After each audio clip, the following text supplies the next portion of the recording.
So it is my pleasure to welcome Vasyl Myroshnychenko. Did I say that close to being correct? It's good enough. So I mean, Eastern Europe is not well understood here in Perth, right? So we just need to understand it as a very different place. Having spent 3 years in Kazakhstan, it doesn't operate on the same rules. That area does not operate on the same rules that we see as occurring here. But we do know that truth is the first casualty of war. And we know that we're not hearing the real stories about what's happening over there. So hopefully tonight, Vasyl will be able to give us some insight into what is happening and why. So please, first over to Ron to officially welcome Vasyl, and then enjoy the evening all. Thank you. I think they need to have that. What do you do with this? Okay. Very professional production here. Okay, be careful now. I firstly want to say congratulations to Russell in his new role as chairman of the Mannkal Foundation. And I'm so delighted they're going to keep me on as a bit of an odd job man. But after about 26 years of Mannkal's existence, and we've sent about 3,000 young people around the world, we have, at this very point, got the best team that we've ever had. Remarkable. Russell as chairman, and Nicholas, the CEO, and Kate in charge of selecting these fine bunch of young people and getting them in good shape for us to, I was going to say inflict them on the world, but let the world share them with us is probably a better way of putting it. And then we got Nathan, we got John, and we've got Jake over there, and a whole team of wonderful supporters tonight. And it's just amazing how we plan a lot of things, and then suddenly stuff happens that's much better than what we planned for. And one of our inspirations of Mannkal is a fellow called Professor F.A. Rieck, and he's over there in a bust form just behind the bronze bust there. He was a guy that invented flat management and spontaneous. The things that happen spontaneously are often the best. Here's a classic example. We got Hukam and we got Reese, and where are they? Hukam's right in the back here. Hand up, Hukam, and Reese, and Reese is right here. See, these two guys, we sent them off to American Institute of Economic Research in Massachusetts. While they were there, they met an economic professor from the Loyola University of New Orleans, okay, who had tremendous interest inside the Ukraine community on the economic side of it. And out of that has emerged a wonderful joint venture between ourselves, Mannkal, and this group called the Economists for Ukraine, and Loyola College in New Orleans. And it really is all happened just because two of our Mannkal scholars met somebody, and suddenly they did all the work, and all the stuff's come together, and suddenly it's an international contest where we're calling for policy ideas from all around the world to all bring it all together and create policies for Ukraine as it emerges after the war as a new economy, doing its privatizations better than it did in 1990 and getting everything absolutely right. So they got a chance to think of these things. But this is a fantastic way. And to congratulate both of you for putting all this together or stimulating it. You're both judges in this international competition. So this will really test you. So that's it. And the other thing is that, if I could just take a little bit more time, is that what we're seeing is the private support for the people of Ukraine, which we've not seen before. there are many worthy causes, and the only thing we read about the support for Ukraine in the media is what the government's doing. But it goes deeper. This is a level of support that we've not seen before. Individuals, and we all know people in Perth who've bought ambulances and sent them up there. We know people in Perth that have gone up there with minibuses to take people out and take supplies back and forth over the border with Poland. And we all know people who do, medical people, the doctors are doing all sorts of remarkable things, low key, all private stuff. Great stories. And these are the stories that a Ukrainian ambassador is hearing as you go around the countryside. This must be very, very encouraging. And if I can just ask a couple of questions before we get rolling, is from my visits there and my observation, the fantastic Maidan revolution was a youth revolution. It was young people that stimulated that and got rid of that crooked Russian-influenced President Yanukovych that they once had. It was young people. I want to know whether we could have the same sort of youth revolt emerge in Australia. But in your talk, if you could tell us a little bit, how did the young people have the courage? And they did it while the government, Yanukovych's government, shot and killed 100 of these young students. Night after night they were being shot, but these young people kept going. Fantastic story. And anyway, yeah, I think you've seen the circulated wonderful CV of Ambassador Vasyl, but there's more. He's the man himself. Better to meet the man in person. I'm so proud to have met you a few times, and it's welcome to Mannkal and all. Over to you to give us the story. And I must say, we're training young people to go out to be ambassadors for Australia. Well, you want to look at a role model to how to be an ambassador for a country. We got him here. He's right here, so you're very, very welcome. Okay.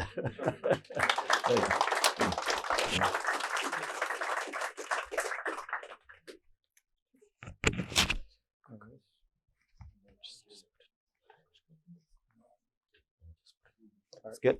All right. Thank you very much, Ron Manners, ladies and gentlemen, friends. So happy to be here at the Mannkal Foundation. We have a mutual friend with Ron, Yulia Tychkivska, who I've known for quite a while, and we met about 9 or 10 years ago, actually. And exactly, she's a Mannkal ambassador. She also runs an Aspen Institute, the chapter of the Aspen Institute in Ukraine, and I'm an alumnus of one of their seminars. And that community in Ukraine is very well connected and united, and we have many Ukrainians who do believe in the brighter future for Ukraine, and that kind of what the Aspen Institute and their chapter in Ukraine has done. They kind of put everybody together of those movers and shakers in a way, and those who really want to make a difference in their walks of life, so different walks of life, people from government, business, civil society, journalists, activists, and cultural representatives of the creative industries, let's put it this way, who all united in that one goal. But coming back to your question on the power of the young people, I would probably say, and that was something that Ron has referred to, that was through the Revolution of Dignity in 2013. And to give you kind of an example of a short explanation of what has happened, Ukraine has been negotiating a free trade agreement with the European Union for about 10 years. And in 2013, it was about to sign an agreement, which was called EU-Ukraine Comprehensive Association Agreement, which included a trade deal and a political part of it. And then all of a sudden, a pro-Russian President, Viktor Yanukovych, decided not to sign the deal. And for the young people, it was very simple. For the young people, it was something that they felt was stolen from them, and that was a hope to be part of Europe. Of course, that agreement did not necessarily stipulate our entry into the European Union, but it was very symbolic in a way that the president decided not to sign it, and the people went to the streets. And those were students, young people who came to the central square, and they've set up a tent city. And literally 2 weeks later, police cracked down on those people. And that was a reaction to that crackdown, which brought 1 million people on the streets. And this is what eventually ousted Yanukovych out of the government 3 months later.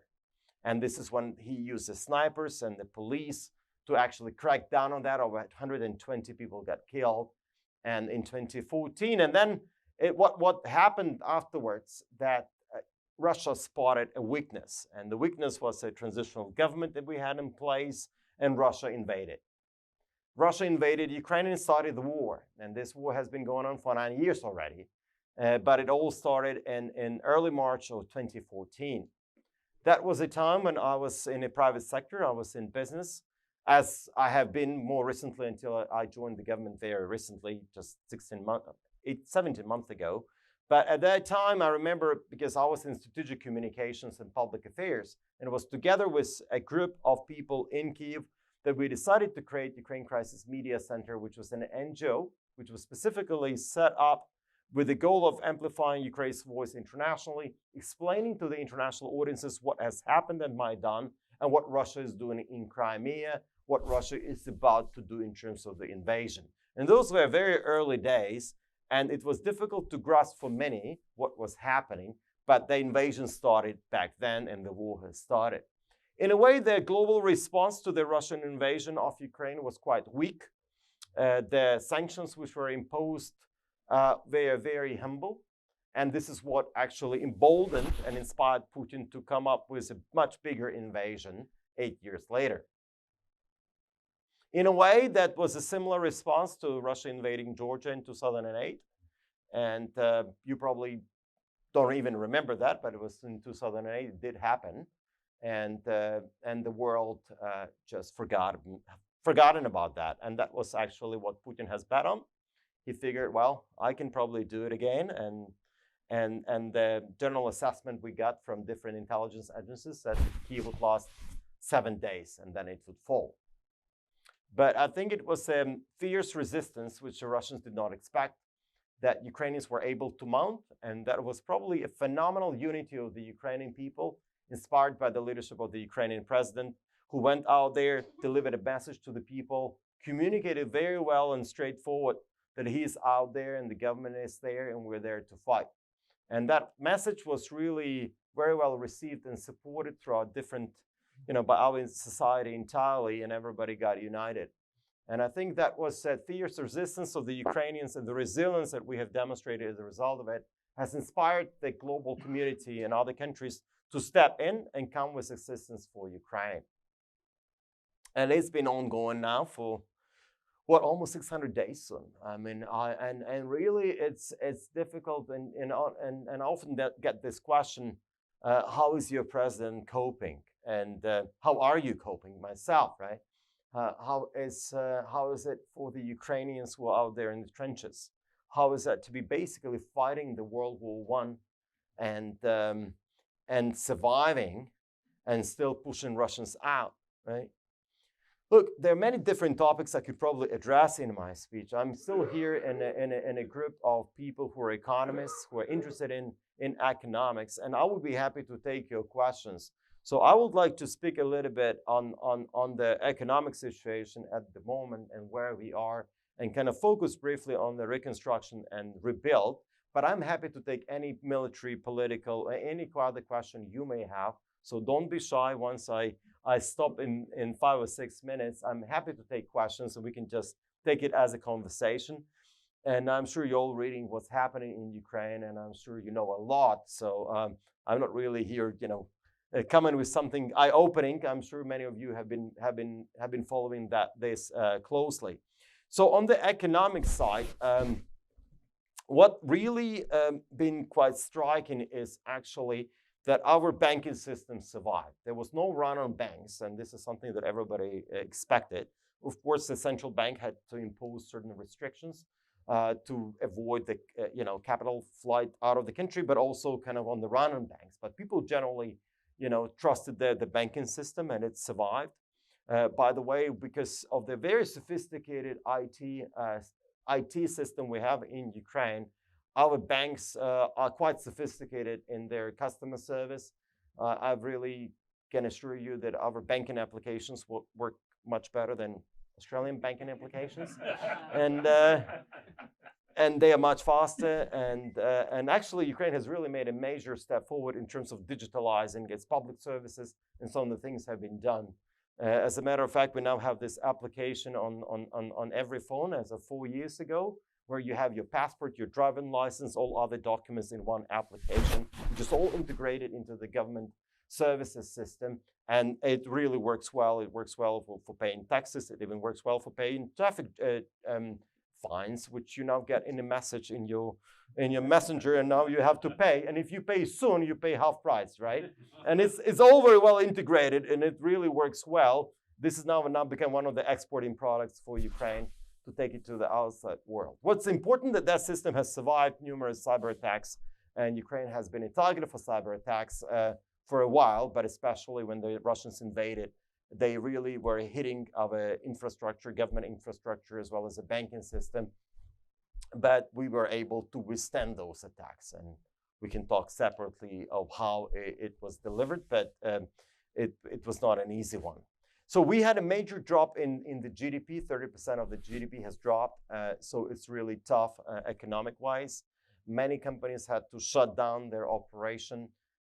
Huge outflow of people. We are now estimating up to 5 million Ukrainians outside of Ukraine, another 7 or 8 million internally displaced. So they left eastern and southern parts of Ukraine and moved out to the central and western part of Ukraine. So this huge displacement of people. We also see some of the relocation of manufacturing from some of the southern and eastern parts of Ukraine to other cities. It's not an easy one, making sure that your skilled labor can all move, and a lot of them get drafted, and then they have to serve in the defense forces. So it's really how to keep up with that. So lots of human suffering, lots of devastation, destruction. What we've seen from the Russians specifically, that was deliberate destruction of our power generation and power electricity distribution. Starting from last year in October, Russians been destroying our energy infrastructure. 50% of that destroyed by now. But we survived the winter last year. I don't know how it's going to go for this winter, because they're going to be doing the same thing. They keep on hammering our energy and power distribution. We don't have access to the coal, which the Russians have taken over. There was a donation from the Australian government, by the way, last year, which was very helpful and helped us survive the winter last year. But that was where we were. Now, on other sides, Ukraine is one of the biggest exporters of food products globally. Russians have now exited the transport, not the transport, there was a deal negotiated by the United Nations in Turkey last year, which allowed the export of grain out of Ukraine. And that contributes to a big part of our GDP and our revenues for the state coffers. And now is blocked. And given that Ukraine is in the top 5 in the world in terms of food production, it's really causing a major problem, because for those of you who are in farming, you know that the cost of this product depends on the logistics. So you can't really take that grain out by trains or trucks because it becomes golden. It's so expensive to travel, take it anywhere actually outside of Ukraine. We're trying to find a route of how we can do it.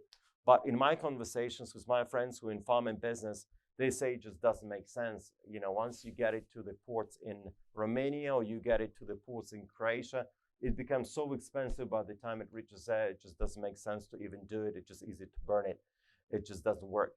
While, half of Africa and Middle East are now suffering because they do depend on other grain. So we produce 10% of the global output of wheat, 17% of the global output of barley, 50% of the global output of sunflower oil. For instance, in terms of sunflower oil, it's one of the key ingredients in baby food. So the prices for baby food have really increased last year when Ukraine was not able to export sunflower oil. And that really affected the least developed countries, especially those in Africa and Asia, who depended on a cheaper product to be delivered to the market. So Russia is now engaging into this Hunger Games and is creating enormous suffering, not only for the Ukrainian farmers and our economy, but also globally, and affecting the least developed countries. We've seen the spike in prices for for energy. That's been caused by the Russian invasion. It really worked well here in Australia. I think you've seen windfall revenues out of that which is kind of is derivative of what is happening in Ukraine. Nevertheless, that's what it is. Lots of volatility, lots of unpredictability and uncertainty on the global commodity markets, which is really creating lots of difficulties for planning. And so even my interaction here with the farmers, they tell me, Vasyl, it's kind of good, we can sell it at a higher price. But at the same time, we don't know what the price is going to be from 1 year from now. And for a lot of those futures contracts they make, it becomes a casino. It's like a gamble. You don't know if the price is going to be up or down, but that depends. Will Ukraine be able to sell, or Ukraine will not be able to sell? How much Ukraine is going to plant this season, and how much Ukraine will be able to sell next year? So this becomes extremely sensitive for the global commodity markets.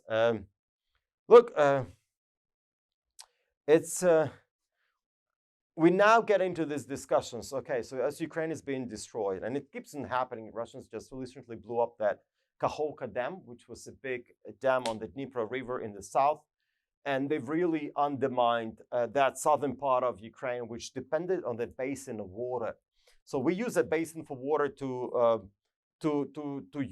for irrigation in the south, and the Kakhovka and Kherson region is known for sunflower, and it's known for tomatoes. 25% of the tomato paste in the European Union used to come from Ukraine. I don't know what the numbers are now, but I'm talking about pre-war. So, and most of it came from Kherson region, from the south. And that production dependent on the access to that water, which was available, is not available anymore. Also, that the fact that that dam blew up, it's really is now creating a very dangerous situation with nuclear safety. A nuclear power plant, which is now kept as a hostage by the Russians, called Enerhodar, which is the largest nuclear power plant in Europe, is now being held as a hostage, and it depended on the water to cool down its reactor, and now it's been, really threatened, and Russia keeps on using it as a way to blackmail Ukraine, because potentially an accident on that plant can really make a big part of Ukraine unlivable, as well as a part of Europe for that matter. So it's really lots of things we don't know how it's going to go, but it's happening as we speak. Currently, Ukraine is in the second stage of the counteroffensive, which started in early of June of this year. Expectations were very high. We are making gains in some parts of the front line. The front line is almost 1,000 kilometers long. In other parts, we are stalled. And not a single country, and nobody has ever attempted to break through modern fortification systems without air superiority. And this is what Ukraine is expected to do without having fighter jets. It's really a daunting task for our military to break through the 3 lines of defense where Russians have heavily dug in. Everything is heavily mined, and Russians are continuously hammering that with artillery. For every Ukrainian shell, there are 10 Russian shells which come in response. It becomes extremely difficult for Ukrainian equipment, for the Ukrainian personnel. Nevertheless, since the Russian invasion of last year, Ukrainian troops were able to push Russians out from the 50% of the territory that they have occupied at the very start. And we pushed them out from northern Kyiv, we pushed them out from Kharkiv in the east, and that the last one was in November when Russians left Kherson. And we liberated Kherson as a city, not as a region. The region is still primarily under the Russian occupation. What's next and how it's going to end? I don't know. Nobody knows, right? And what is needed is that Ukraine must be equipped with the tools to do it. We have motivated defense forces who are ready to finish the job and make sure the Russians are driven out of Ukraine. That was something that Putin has underestimated. That was not only the resilience of Ukrainian people, but also the resilience of the international coalition.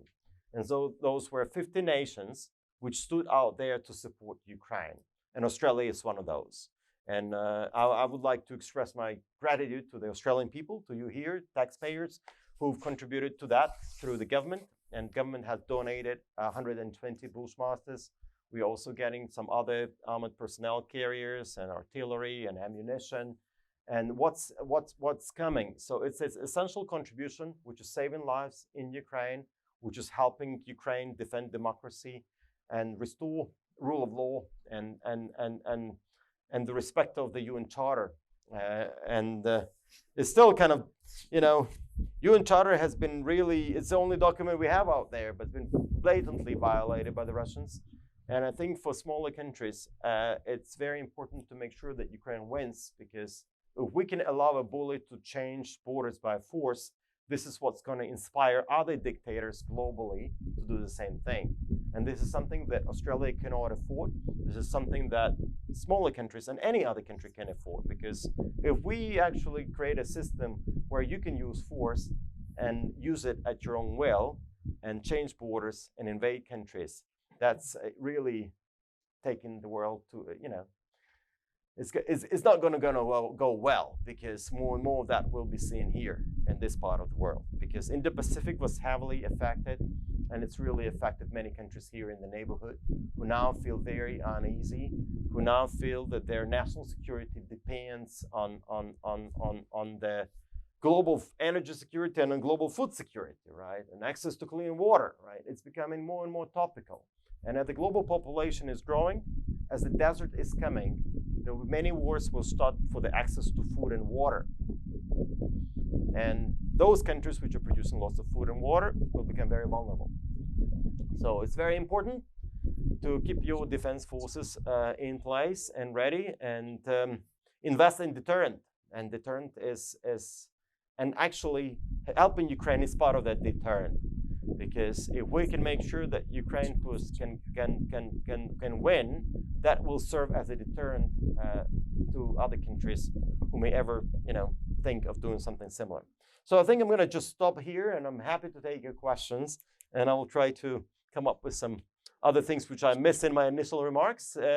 But so whoever wants to do it, we got Ron as moderator, and. Speak into it. Yep. Yeah, okay. If I could just, we're just talking about ambassadors. If I could just, what I neglected to mention before is that replacing Russell, who has been our chief ambassador for some years, is Doug Hall has emerged now as our chief ambassador. And as this is really a Mannkal ambassador or not, we're going to do more of this. With there's a lot of things happening in the West, and then none of it's covered by the local media for some reason. I don't know why, but there's nothing. So we're going to do more of this. So Doug, thank you for stepping in here. Now, anyone like to ask a question of the ambassador? Oh, there was a question there. Yes. I think sorry, David Parker's my name from Minerals Council. I think we saw the dramatic events with the Wagner Group marching on Moscow. Do you see any prospect of an internal revolt and overturning Putin? It's a good question. I think the fact that Wagner Group could really march on Moscow and shoot down several helicopters and then a fighter jet on the way, and then get away with that is quite extraordinary, in itself, right? And I think it was a very clear signal that something is not working properly, because we do know that whoever has ever challenged Putin in the past, he or she was either killed or in jail. And not that Prigozhin is still alive, he's not even in jail. And he eventually got a meeting with Putin, and then he ended up meeting all those African leaders who came for the summit in St. Petersburg. It's definitely, Putin has got out of this much weaker, and we can be hopeful there could be a revolt. Nevertheless, we should not be very optimistic, right? I think eventually this is what's going to happen. The question is when that's going to happen.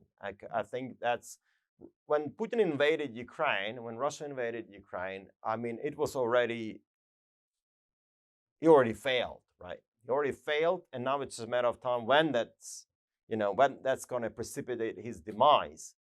And I believe that once we can defeat Russian troops on the battleground in Ukraine, this is what's going to precipitate his demise. Because I think Prigozhin was out there, he went there on record and said, well, all those reasons why we invaded Ukraine was a lie, and we do it for other reasons, right? And I think Russia has been pursuing that imperialistic goal. And we have to look at this relationship between Russia and Ukraine from a standpoint of colonialism, because I think it's becoming easier to understand. Ukraine was part of the Russian colony for a long time, and Russia was trying to destroy Ukrainian identity, Ukrainian history, Ukrainian people for many centuries. And what we are seeing now is just what we've seen in the past, what we've seen following the collapse of the Austro-Hungarian Empire, and there's the First World War. Ukrainian National Republic was set up. It was an independent country which existed for 4 years with several different governments in place. And the Bolsheviks came and destroyed in 1921. 10 years later, Ukrainians were forced into collective farms, but they refused to join collective farms. So the Soviets decided to starve Ukrainians to death, and which caused a major genocide against the Ukrainian people, which killed 5 million Ukrainians in a man-made famine called the Holodomor in 1932 and 1933. In 1937, the Soviets exposed public intellectuals in Ukraine to terror by basically killing most of them or sending them to gulags. That was a great terror of 1937. So all the key opinion leaders of those days were destroyed. Writers, authors, composers, public intellectuals. During the Second World War, Ukraine probably lost more than any other country of the Soviet republics. So if we estimate that the Soviet casualties were over 20 million, Ukraine lost almost 12 in the Second World War, followed by those from Belarus, and only those followed by Russians.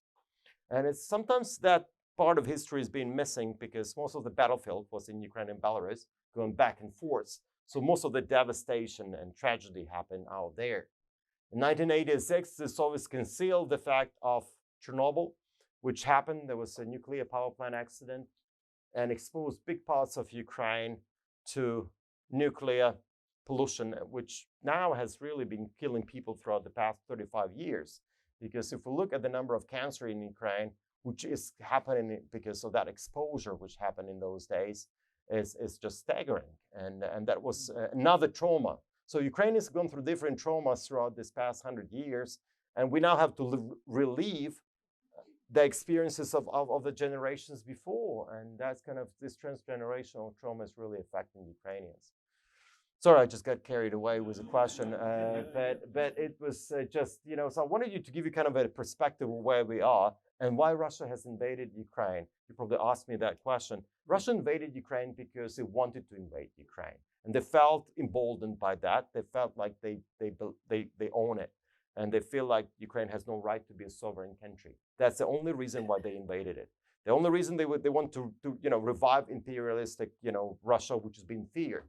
Because in the Russian mentality, this is what they like. They like to be feared. That's what they interpret as respect. So this is what Putin is doing. He had it planned for a long time, and he saw an opportunity, and he went for it. It went well for him when he grabbed Crimea, and he figured that he can do it again. And he thought that everybody depended on Russia so much, and he would be so quick, and that would be a major success. But boy, he was wrong. I'm just going to beat Doug to a question. There's a little bit of ambivalence coming out of the US. There's some of the US politicians are fearful of continuing their support. Is this an oversimplification on my part? Is it just because they remember the undignified withdrawal from Afghanistan and they don't want to see this happen again? Or is there something else going on? The others that are in favour of it see that you guys are fighting our war. You're fighting the war that we would have to fight if you guys fall over. So you've got to win. So there's two things. But on the other half of my question is India. And Judy and I just sent a long email to an Indian leading think tank who are running a big conference next year, and they're seeking our support to send Australians there. And our email was to this: well, you guys, firstly, before you want our support, you got to get off the fence. They're straddling the fence. India, is there support for Russia in a sense because Russia dominates their whole defence industry, or is it their relationship with the BRICS group of countries? India is supposed to be a Commonwealth country, but boy, God, they're not acting like they're on our side. So, no, it's a very good question, and I think we have to go back into the history, right, into this non-alignment movement which existed during the Cold War, and India being one of the leaders, together with Indonesia and some other countries, as a non-aligned country. And of course, their dependence on the Russian defense industry, their ability to get a good price on the Russian oil and get it to their population is all part of that whole explanation of why India is where they are. There was recently a meeting in Saudi Arabia 2 weeks ago, which involved national security advisors. So we had a representative of India there and a representative of China and Brazil and South Africa, which was a big step forward in terms of involving Global South into a discussion about how this war can end and how we can implement the peace formula, which was announced by President Zelensky on the sidelines of the G20 meeting in November last year, which include 10 different points which need to be put in place. And we are now mobilizing a global coalition in support of that peace formula. And that includes many different important items in the public domain. You can read it, but there is a track on food security, there is a track on the environment, there is a track on nuclear safety, on the war crimes, on accountability, and on Ukraine's rebuild and reconstruction. So having the fact that India has sent a delegate there is a big step forward. The fact that Ukraine had a meeting was Indian Prime Minister was a good thing. And you see, for the Global South, often they have different motivations, and often the motivation is a national interest. And the national interest for this kind of countries is, of course, making sure that their people don't go on riot because they cannot afford the food, or the energy crisis or energy prices are killing the business, right? So it's now become a matter of survival. But it's interesting because during the Soviet times, there were many Ukrainians who were part of supporting India, and the same as supporting many African countries in this bigger, fight of the times of the Cold War. But for some reason, and somehow the context which Russians have maintained and Ukraine kind of lost is one of the reasons why we are not getting the support we want to in those countries. And also, I have to say that Russian propaganda is working effectively in those countries. They've been able to spin the narrative, and they've been able to actually blame the West for this war, which is what Russians want them to believe. So it's how cynical it is that Russians are now saying that actually the Western countries want to starve those poor African countries, and it's part of their colonial policy in that part of the world, and they do it on purpose. And Russia wants to prevent that from happening. And in today's media and the way it works, Russians have become quite adroit operators in that state propaganda, which they can get out there and into those countries. And they can build on different sentiments in different parts of the world. They can build on anti-American sentiment, anti-Western sentiment, or they can spread conspiracy theories that people love, and they embrace those conspiracy theories, right? And so this is what's happening, yeah. Doug. Thanks, Vasyl. Just following on from your discussion about grain and food production and the UN. So the UN is often fairly impotent. However, they did negotiate a deal, which unfortunately has just broken down. But do you see the UN as a potential help still? And given that the African countries made it very clear, I believe at St. Petersburg to Putin, that he should not be, blocking grain supplies. I wonder if you're able to give us any insights into some of the tensions within the UN, and are they likely to deliver at least protecting Ukraine? And what comes to mind to me, being a student of history, particularly military history, is the idea of a convoy out of your ports, Odessa, protected by Western ships. So it's like protecting the grain ships. If Russia wants to attack the Allied ships, well then they're going to escalate it. So is the UN just largely impotent? Of course, the Russia's unfortunately a permanent member of the Security Council, and that's obviously a big problem. Or do you see a way in which they will, in future, deliver some benefit to your cause? It's a design of the UN and created of the Second World War, which is not, working because of the way it was designed, right? Having Russia as a permanent member of the Security Council. By the way, if you read the documents, there's no Russia on the documents there. There's this Union of Socialist Republics, right? I see. And nobody has ever actually voted for Russia to be there, and there was no legal procedure of Russia has taken over that seat. Ukraine is also, as a Ukrainian Socialist Republic, was one of the co-founding members of the UN, along with Belarus.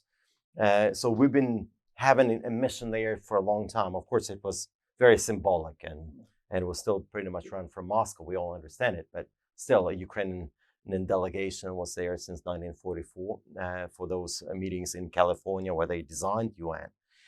Look, and the way it's structured, therefore, it's really paralyzing its efficiency. And the debates about reforming UN have been going on for a long time, right? And we now have other countries which probably deserve to have a bigger say on the seat of and they could be also permanent members of the Security Council. And those countries include Germany, Japan, India, right? And they are not there, right? And but they do definitely contribute a lot to the global GDP and to the influence what's happening. UN is still the only thing we have, and having the resolutions, we had two major resolutions in support of Ukraine, and I think the latest one got 142 votes in support of Ukraine, denouncing Russian aggression in Ukraine. So I think to prosecute the act of aggression in itself, which happened, which is probably the biggest crime that Russia has done, we still will have to rely on the mechanisms which are out there, and the new mechanisms we are trying to create. There are many debates. Maybe we have some lawyers here in the room, but from an international law standpoint of view, it's a bit complicated of what jurisdiction you use. How can we now have a core countries working on a special tribunal, and there are different parts of it. There is an act of aggression. There are war crimes. There is making sure that Russia pays for the damage done in Ukraine. How do we do it legally? But we still have to work closely with the UN system because it's the foundation of international public law, and there is no alternative. So we will still be involving UN as much as possible, especially now with the upcoming General Assembly in September. So we hope there will be lots of things happening within that framework, right? It's still the only framework out there, right? And so we have to rely on it. Just take it away. I don't have to read it. Just a very simple question. What's the feeling of the youth and the citizens of Russia? How do they? I don't really know. If we have any Russians here, maybe they could speak up. Do we have any Russians in the room? No? Young Russians in the room. I'm just very curious because you see, it's interesting because I get this. Is it Putin or is it Russia? Is it Putin? Is it Russian society? And in the Western world, including in Australia, people believe, oh, well, it's only Putin who is to blame. But you actually have to delve deeper because Russian society and Russia itself dominantly is supporting this war. We can argue why they do it. We can say, oh, that's because of the state propaganda. But it's actually much deeper than that. It's generally, many societies have gone through the transformation. After the Second World War, Germans had to go through a major, kind of re-education, right? And they had to admit for the crimes that Nazis have committed, for the Holocaust and all other crimes they've done. So they had to go through that period of time when they had to ask for forgiveness and pay for it and go through that and be re-educated. When Soviet Union collapsed, Russia has never gone through that period of time where that Soviet Union has committed so many crimes against its own people and more so against people who are not part of the dominant title nation, which is Russia. All others who were on the fringes, right, were heavily persecuted, killed, those in the Baltics, in Ukraine, in the Caucasus, and other places, because they posed threat to the Soviet Union, right? And they were much more, heavily targeted. And one of those examples are the Aboriginal people, indigenous people of Crimea, Crimean Tatars, who were brutally, moved from Crimea to Central Asia. 300,000 people of those, half of them died on the way to Central Asia. And that was done specifically as a genocide against the Crimean Tatars. They were able to come back to Ukraine only when Ukraine became independent. And they came back from Uzbekistan and other Central Asian countries to repopulate their native land. And now they've been under the Russian occupation for the past 9 years, again, heavily prosecuted by the Russians. And many of their activists been abducted, killed, or in jails right now. And this part of indigenous history people don't know about, but this is something that we have to talk about and educate about this. And so Russia never kind of gone through that period, So a lot of that is widely supported by Russia, and also in Russia within their society. We don't know the numbers, to be frank, but we are talking about the majority of the population for different reasons, right? And it's in a way because it was an empire, right? They belong as theirs. They belong that countries next door don't have a right for their sovereign choice. And there is no respect for human rights. There is no respect for freedom of media. There is no respect for the fact that Ukraine can have a better life than Russians can. And they just cannot tolerate it. And for the regime in Russia, that was an existential threat that Ukraine can actually have a better life and Ukrainians can have a better life. If you look what Russians are doing in Ukraine, how much of looting they've been doing, how much of that, why are they doing it? Why are they killing civilians? And a lot of that is just they come and they cannot believe that Ukrainians have a much better life.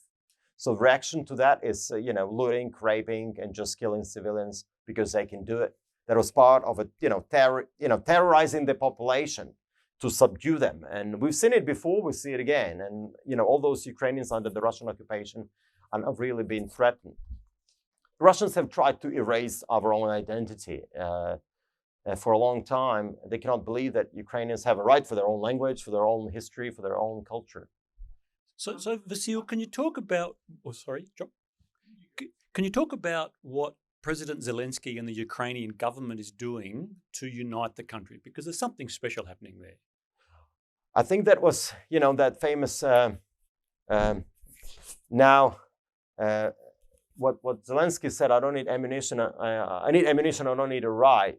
And I think that was very poignant in terms of how he got that message out and his ability to communicate on a daily basis.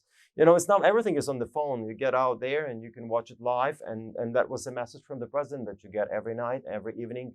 And this is, we're all united under one threat. And we all know it in history. It was the enemy which gets us united. So I think, and all the internally within the country, we understand that if we don't stand together, we'll be done, and we have to keep on fighting. And it's not easy. It's not easy. And it's interesting that what Putin has done. I mean, because Ukraine, as a result of that colonial policy, Ukraine was a bilingual country.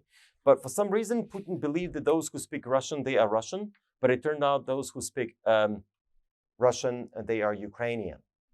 And as anybody here speaking English is not English, right?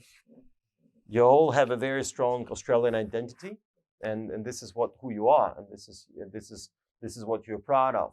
And that was also a fact that it turned out that actually many Russian-speaking people who lost their Ukrainian language throughout the generation because of that policy that Russian Empire was implemented in Ukraine, they kind of rediscovered their own identity. And we've seen a rebirth of a Ukrainian political nation, having a Jewish president elected, Russian-speaking Jewish president elected as a president of the country was quite phenomenal. So when Russians always accuse Ukrainians of being a Nazi fascist junta, is so ridiculous because we are the only country in the world which has a Jewish president, except for Israel.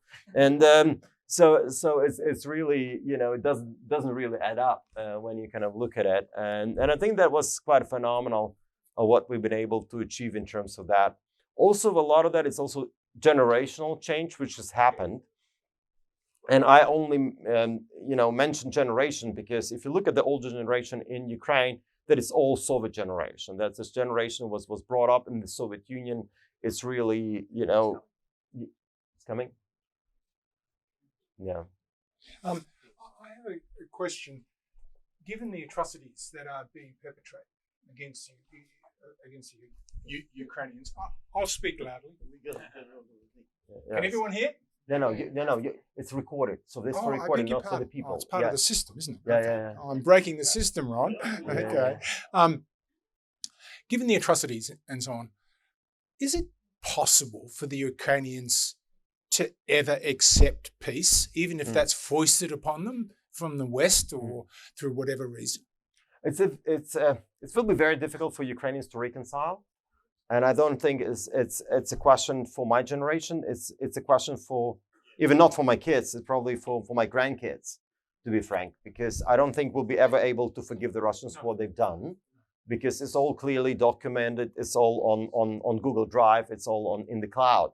And it's all very well documented by now, and it's all recorded. And I think it would be extremely, extremely difficult to go through that period of time. I understand we'll have to get there, sooner or later, but that will be a very difficult story. And I think Russians have lost Ukraine forever. And I think all those contexts that existed in the Soviet Union did now been severed permanently because I think what Putin done to the Russian people, he made them toxic. He made Russia a pariah state, a country which nobody wants to deal with.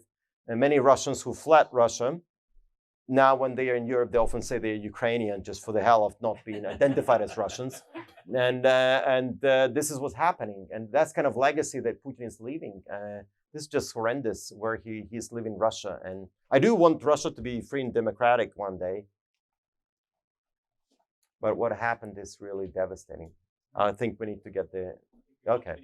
Yep, we need to finish up. Good. One last question from anyone? There's a question from Bill. Bill?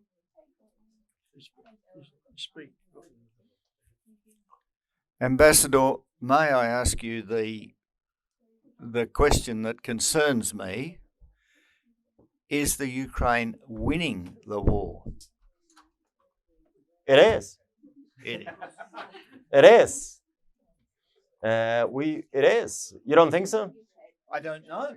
Oh, look, the fact that we were able to stand there and liberate 50% of the territory has been quite phenomenal, right? And I think we're getting there. We're getting there. We still need more support. I mean, look, that's the only thing we have. We have to stay optimistic and focused, and that's what's gonna move us forward. Friends, thank you very much for your time, and I hope our guests will be fine. Now,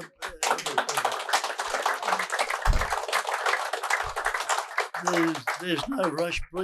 Please take your opportunity to speak one-on-one with Ambassador Vasyl and Rieck and Hukam have got two documents for each of you to take away. One is just simply if any of you are tempted to support the Ukrainian side in any way, there's some links where you go.